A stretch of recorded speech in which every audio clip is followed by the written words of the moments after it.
একদম সত্যি একই পরিবারের 5 জন পেশেন্ট, 4 জন ফিমেল এবং একজন পুরুষ লোক, এরা একই পরিবারের। কালকে রাত্রিরে যখন আমরা জিজ্ঞেস করলাম ওনারা বললেন যে কালকে রাত্রিরে তরমুজ খেয়েছিলেন সবাই মিলে, এবং তারপরে ভোরবেলার থেকে ওনাদের জ্বর, পাতলা পায়খানা, এই সমস্ত ভমিটিং, এই সমস্ত উপসর্গ দেখা দেওয়ার পরে ওনারা হাসপাতালে এসেছেন। ওনাদেরকে আমরা হাসপাতালে ভর্তি করেছি এবং যথারীতি ওনাদের চিকিৎসাও শুরু হয়েছে।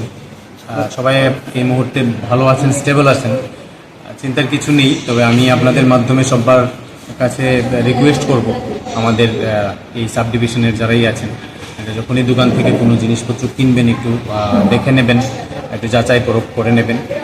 ভয়ের কোনো কারণ নেই। হয়তো ওনাদের কোনো কারণে ওনাদের ফুড পয়জনিং জাতীয় কিছু একটা হয়েছে, যেটার চিকিৎসা আমাদের হাসপাতালে হচ্ছে। তার জন্য প্যানিক করার বা ভয়ের কিছু নেই, শুধুমাত্র একটু সতর্ক থাকবে। এটা মানে তরমুজের মধ্যে কিছু ছিল নাকি? হয়তো, যদিও ওনাদের কাছে অবশিষ্ট কোনো তরমুজ পরীক্ষার জন্য ওনারা রাখেননি, ফেলে দিয়েছেন সবটাই। তো তার জন্য আমরা কনফার্মভাবে বলতে পারছি না। তবে ওনাদের যে হিস্ট্রি, যেটা ওনারা বললেন, সেটা দেখে একটাই জিনিস মনে হচ্ছে যে হয়তো সেই তরমুজের মধ্যেই কিছু ছিল, যার কারণে ওনাদের এই সমস্যা হয়েছে। কালকে রাতে তরমুজ দিয়েছি 5টা, সবই তরমুজ সাইজ এমন হ্যাঁ, ছোট ছোট ছোটো বসার তরমুজে। তো আর থেকে 5টা একটু কম রেটে নিয়েছি। মোটামুটি তরমুজটা বাজারে একটা, আমার বাজার দোকান আছে, চা দোকান আছে, বাজারে একটা কাটছি, তাও লাভ, মোটামুটি মিষ্টি মিষ্টি আছে।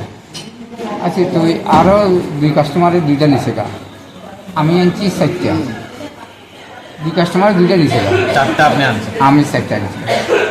আমরা পরে দিয়া এই রাত্রে সবাই বইয়া বাচ্চা একটু গরম গরম কটার দিকে রাত্রেবেলা? এত এই 9:30 10টা বাজে। এই সময় খাইছি। হ্যাঁ হ্যাঁ হ্যাঁ, হ্যাঁ 9:30। তারপর তা খাওয়ার পরে ভোরবেলা যে একটা চিনচিন করে ব্যথা করে, দেখতে নিয়ে গেলাম স্যার, আস্তে জ্বর আর শুধু ফ্যাটে ব্যথা।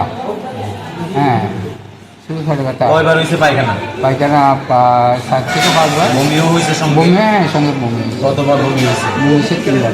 তারপরে সবাই মিলে হসপিটালে? হ্যাঁ হ্যাঁ। আপনি একলা নিয়ে খাইছেন এটা? না, আর কয়জন আছিল? আমরা 5 জন।